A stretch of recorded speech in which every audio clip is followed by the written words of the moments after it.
The fact that we now have maternity clauses in our contracts, which we never had before, makes it financially possible for women to come back. When teams do that, it leaves no room for other teams to not do the same thing. Since having a family, I can't be 100% focused on being a professional athlete all the time, and I actually think, in a strange way, that makes me a better athlete.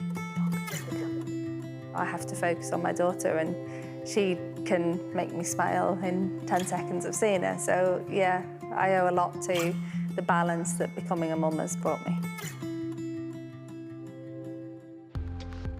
Combining motherhood and all that comes with being an elite-level athlete cannot be easy. With success before and after giving birth, Lizzie Deignan has maintained her career at the highest level, as well as starting a family. And all whilst advocating for equality in the sport she's so passionate about. No, I never expected that my career would take off the way it has done. I mean, also, I never expected the growth in women's cycling that we've experienced, so it was impossible for me to imagine the opportunities that I now have in my career. I was incredibly lucky that, first of all, I was talent spotted at my school. I wasn't from a cycling background or a cycling family. I fell in love with cycling. I had a very successful start on the track. I really enjoyed it, but I still felt the calling of the road. Road cycling, there's a sense of freedom. You're a little bit more of your own boss. That suits my personality a bit better.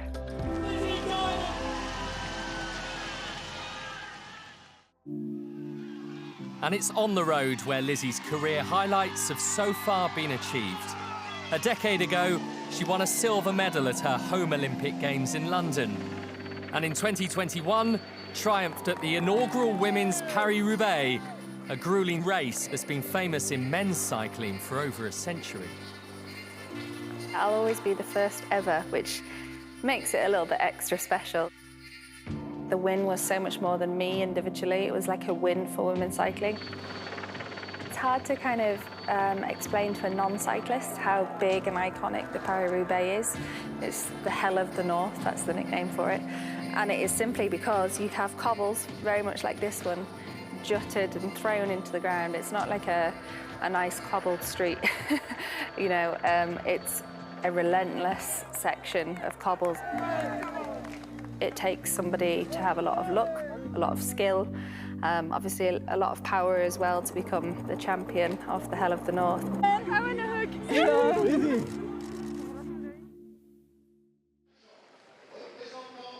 It's a strange thing because we were facing away from the crowd and all my friends and family were behind me, and I just remember thinking, I want to turn around like I did.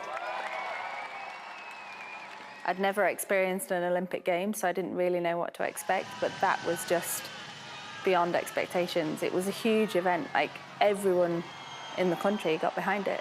I think there was a huge sense of national pride, which I'd not experienced in any other event before. 12 years on from that podium finish, Lizzie has plans to be on the start line for the same race at Paris 2024. For now, though, parenting is very much the priority. And having done it before, she knows just what it takes to get back to the top. In terms of the physical change that your body goes through, it's actually quite kind of humbling and makes you realise that your body is capable of so much more than you expected it to be able to, and it makes you almost feel like Superwoman. I would encourage people to believe in what their bodies are capable of, because it's not just me. I think most women would be surprised just what they're able to do.